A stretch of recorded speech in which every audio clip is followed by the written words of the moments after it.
Hi, and welcome to the first episode of Creative Cast. This is the first episode of a series that hopefully I can do another episodes of if you like it, of course. This is a discussion I had with my friend Amel Visuals.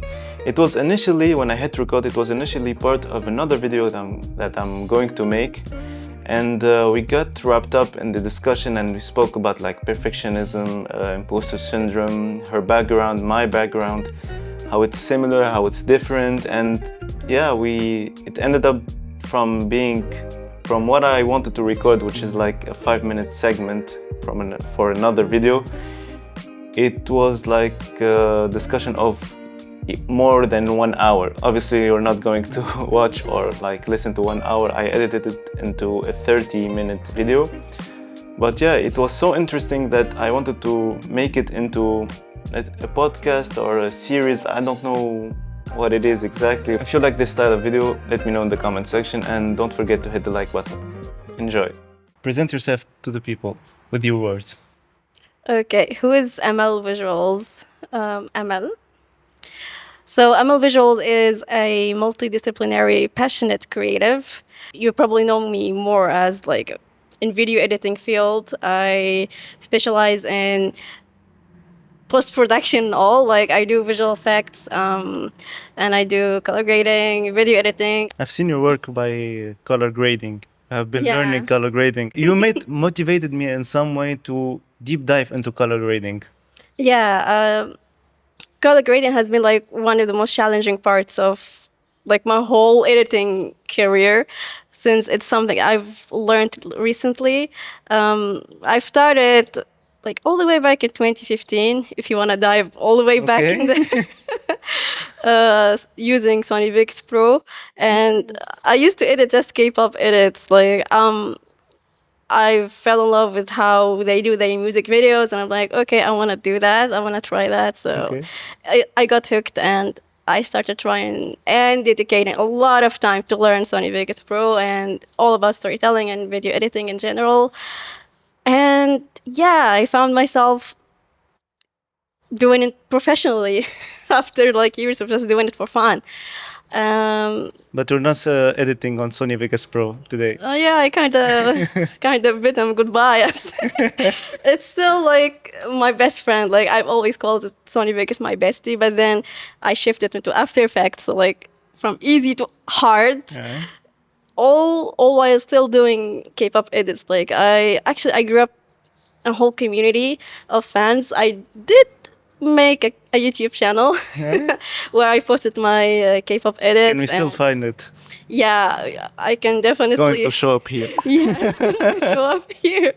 So following up my K-pop editing journey on YouTube, I find myself doing it professionally for the first time. One of these fans of BTS, she had like a, a digital marketing agency, and she hired me to like edit, to be like their video editor and motion graphic designer. So I was like, okay. That was back in 2015 or 16. Now we're 2018, 2018, okay. 2019. Just for the record, I did not study it. I am a YouTube self-taught. Okay, like YouTube is my school. I actually am an English graduate. Nothing to do with the Nothing audiovisual. to do with the visuals. I think it's all happening like how can we say it, like Very smoothly, to be honest. Yeah. smooth, but I would say like spontaneously. Like I've Spontaneously, never yeah. really. Any creative journey won't happen smoothly, to be honest. Yeah. It will have It's not ups and linear, downs. Yeah, like, exactly. uh, And there is a lot of moments of doubts, specifically. particularly when I was pursuing my master's, it was then that I realized I don't want to do this professionally. I want to actually go back to my passion, to my hobby. And that's exactly what happened. So This idea to pursue something, to pursue a career in a field you didn't study, or even you had studied something different, yeah, and even though you took this, let's say it, leap of faith to exactly. pursue something, and it's a creative journey, which is like the most, uh, I won't say dangerous, but the most uncertain journey you could take. That's exactly the same thought that I had even back way before I picked English as like what I'm going to professionally pursue, because I had even put Beaux-Arts and I have arts. I have put arts as an The Higher option. Institute of Arts and Crafts. Yeah. Like I was that dedicated to want to pursue it even. But you didn't get accepted to a position? I did, but then I had to like I didn't get the support of my family. Like timestamp now, it's gonna be like 2019 till Corona. 2019 was like a very brief experience, like with this digital marketing agency. It was the first step into this whole professional work space. You know, like Is that like your first paid job as a creative? yeah, it is. Because It yeah, the was. first paid job as a creative holds special place for every True. creative. It was in a very small, like even smaller than this. It was just a small agency with like 2 desks, and it felt like a workspace more than an actual agency. And it gave me the boost because like they know that I am self-taught and they know I had no previous experience, but they just saw my K-pop edits and were like, "Yeah, we believe in you. You can do this." And I got the first, let's say, outside support from like I am seen for the first time. And you feel like you have an added value. Exactly. I can easily say 99% that what I know now, I learned it from YouTube. Like even editing, I remember I found a YouTube video which was like 12 hours of a YouTuber who teaches like people how to use Premiere Pro. And it was like free course that should have been like paid course because it was so good. So Yeah. after that, I made an account on Fiverr, and I got I hired. did Fiverr too. I got hired to edit a stream, a gaming stream from a streamer for $5, and I spent 5 days editing. 5 days, $1 a day. Ouch. No, but that was like my first ever paid job. So, That's so following cool. up to that, we are in 2025. What have you done from, like, let's say 2021 to 2025? So in 2021, I had an experience with Fiverr also through being a K-pop editor. I was hired by like a dance association, like a K-pop association. Like they are in New York, and they always host events for Okay. fans, and like we want to do teasers for our social media platforms, and they hired me to do that. Okay, that was easy and cool. Like it was a bit more than you. Like I had a solid $60 like at first. $5 on Fiverr to give you an idea. It's the bare minimum. You can't do anything lower than that. Otherwise, there are I would have done like $1. Yeah, there are a lot of course, like from the first time you enter, you see a lot of $5. So you'd say like, oh, is that the normal here? Is it okay if I do more than that? So I can understand why you start with $5. So yeah, after that, 2022 now, and I am suddenly now a wedding filmmaker. So you switched into filmmaking. Yeah, so I stepped into Yeah, stepped into filmmaking. filmmaking professionally at the hardest level. Suddenly, I am set to understand what is Rec 709, what's color grading. I feel like wedding filmmaking is like a step that every filmmaker pass by. Yeah, it's Some like stay- the hardest Exactly. step. Like, Some stay like in the wedding field, and but every filmmaker that I know, whether here in Tunisia or even abroad, wedding filmmaking is a step you have to pass. That's something I don't know why it's universal, but Yeah, I every started filmmaker did at least one wedding. So exactly, I see within filmmaking, it builds up a lot of, it accumulates a lot of skills. Like suddenly you know how to color grade, how to have a nice workflow, how to tell a story, how to edit on the beat, okay, how to put emotions, and suddenly I feel like it all accumulated into making me love editing even more, and it got kind of repetitive, Yeah. routine, I would say.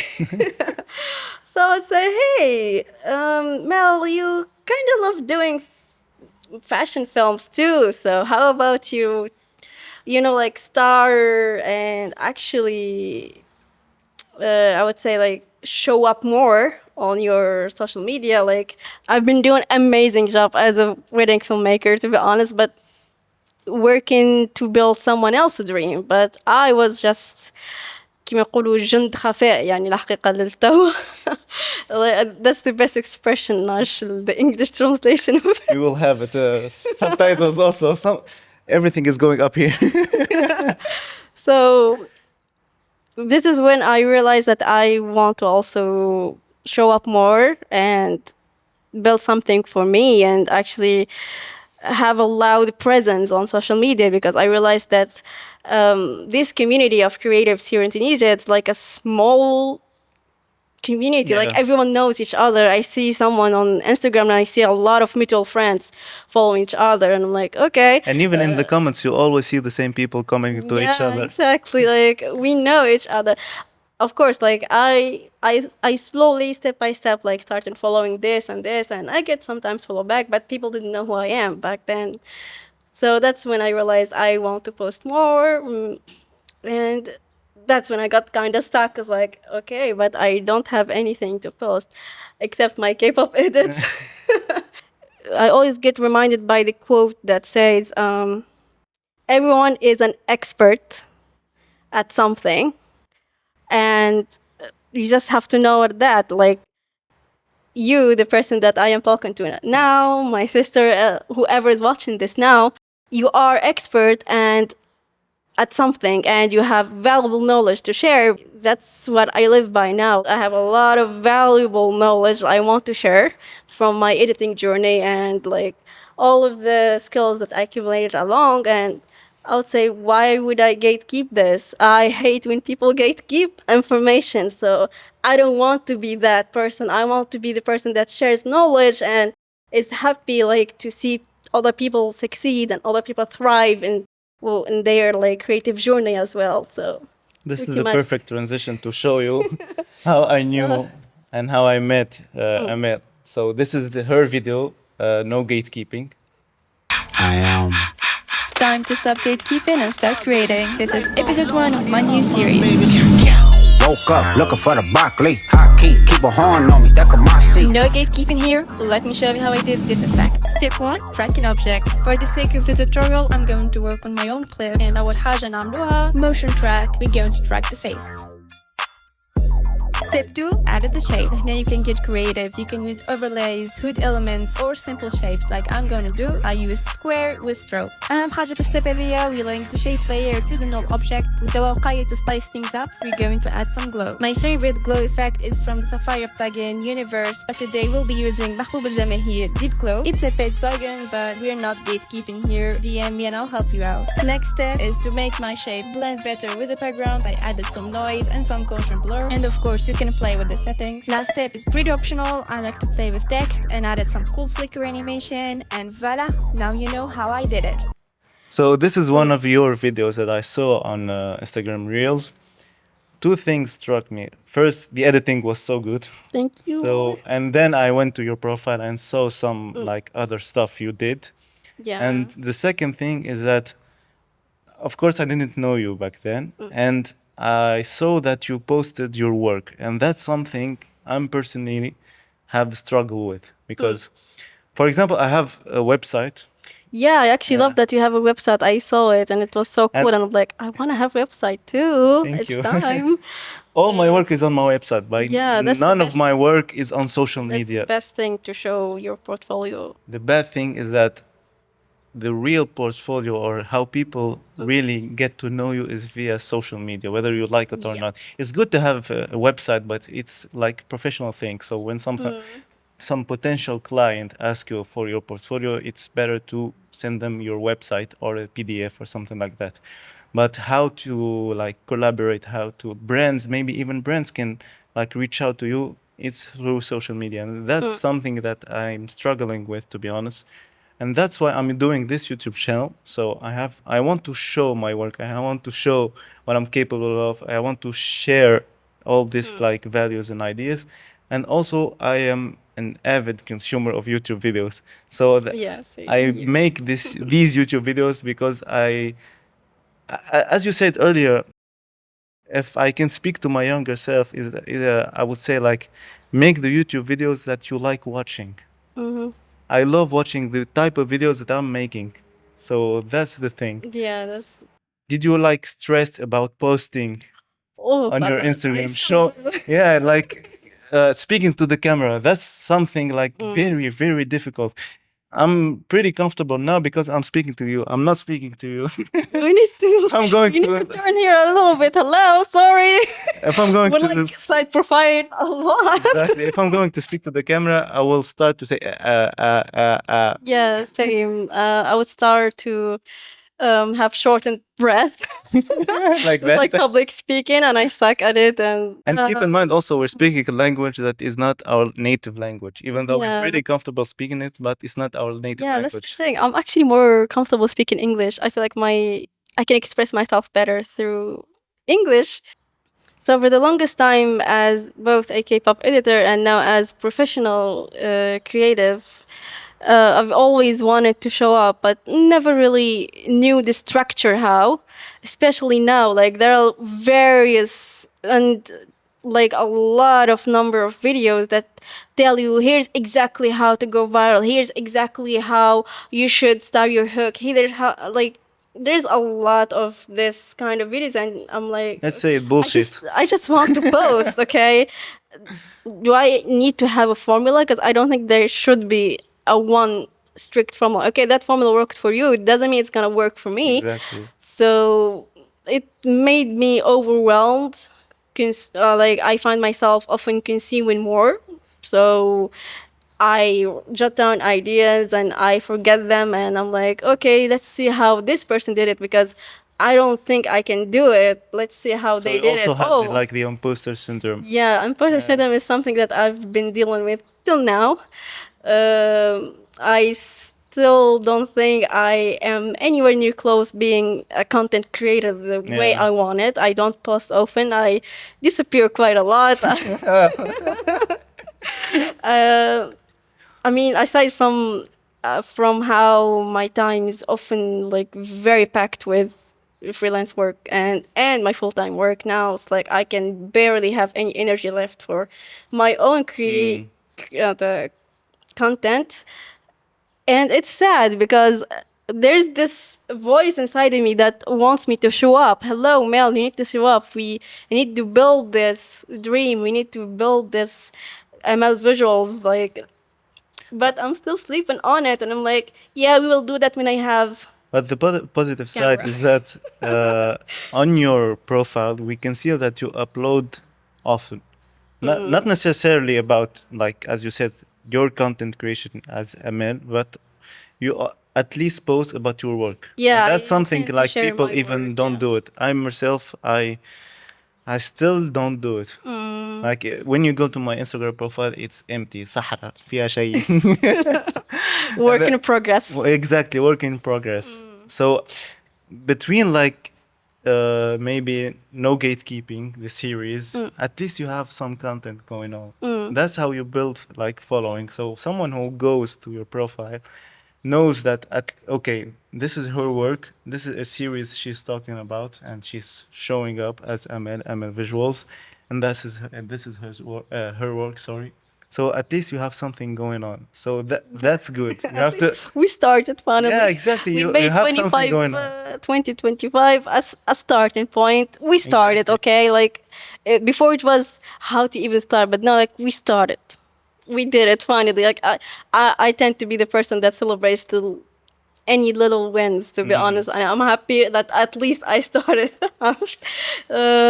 I'm nowhere near close, obviously, to the amount of posts that I need to And share. I see that you're pretty ambitious.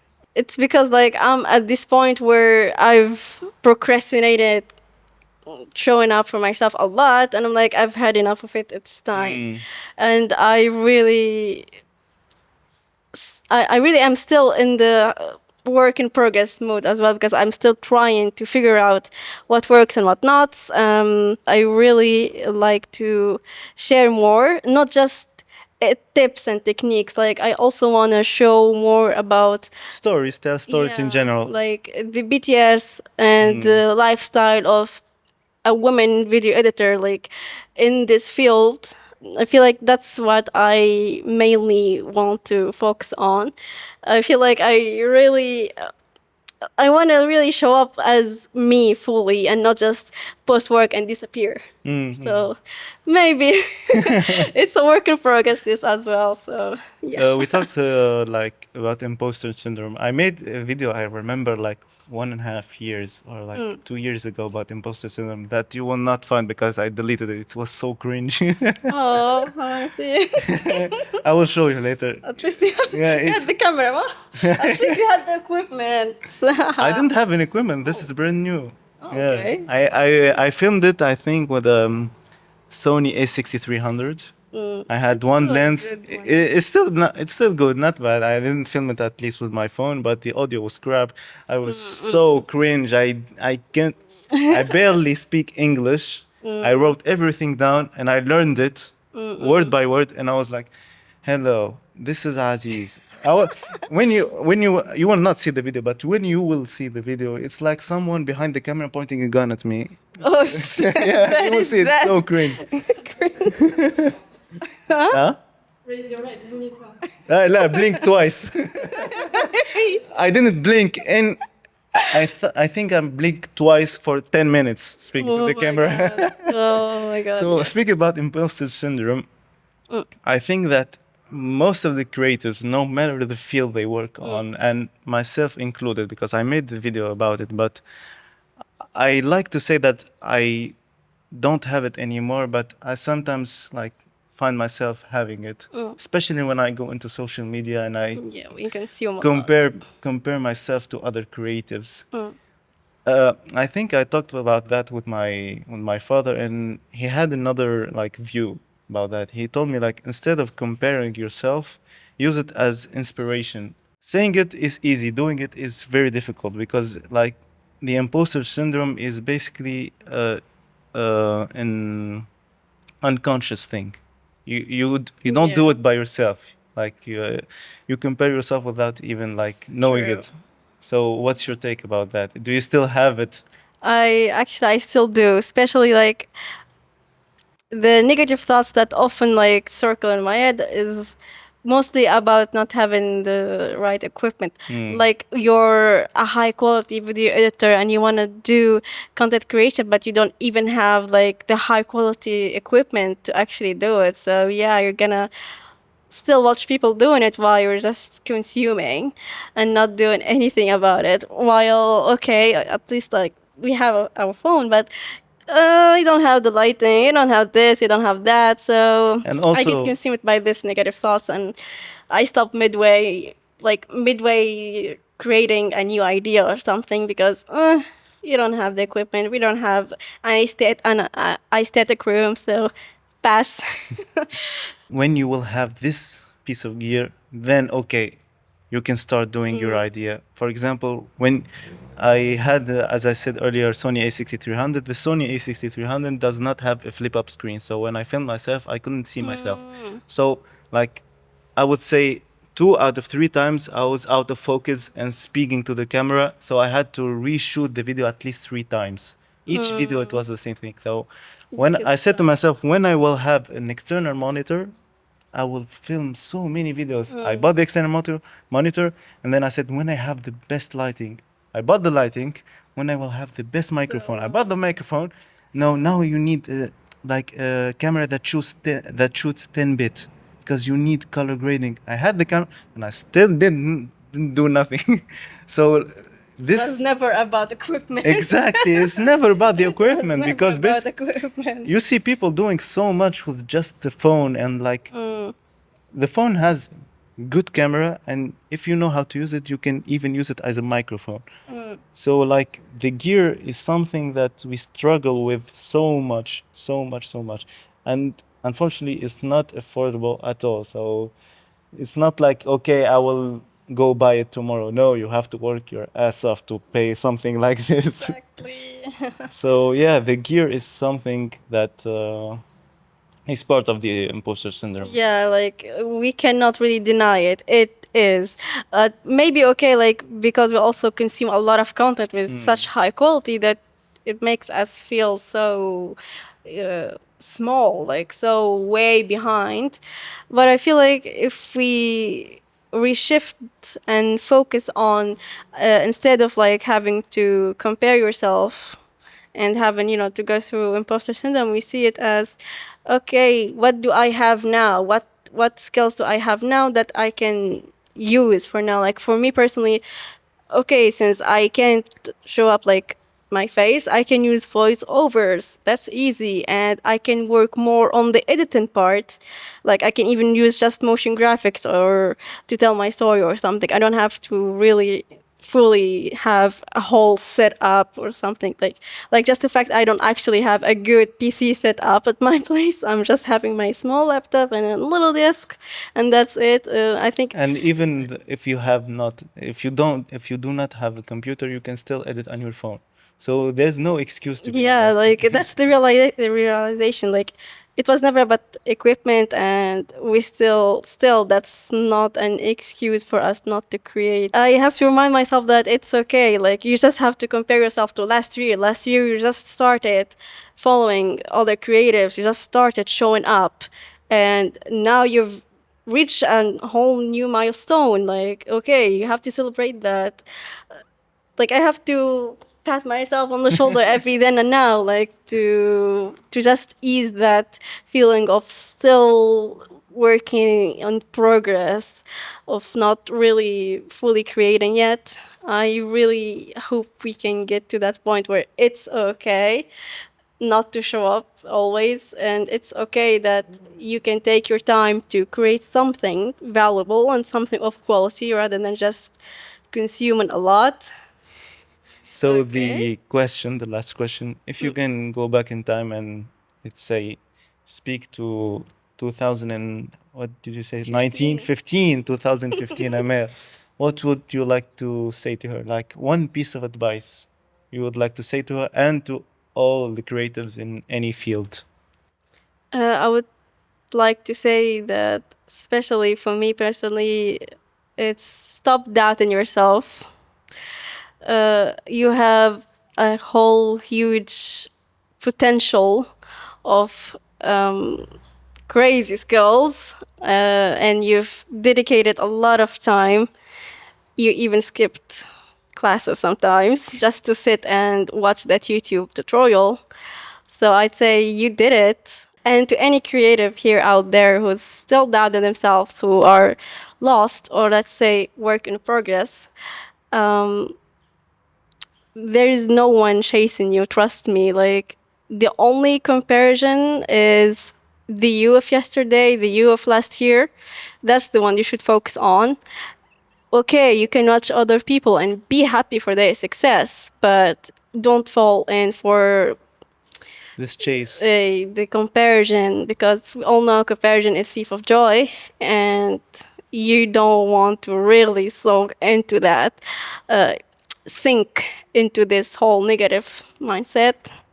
Always try to remind yourself that your work of art is worthy to be seen, and please star and share. Okay. نحب أقول اللي بحق يعطيها كل شيء من توفيق من عند الله. يعني الحقيقة أنا إيش كنت بتحطها ولا ما نحب نحطها، ما نعرفش كيف باش نحطها سو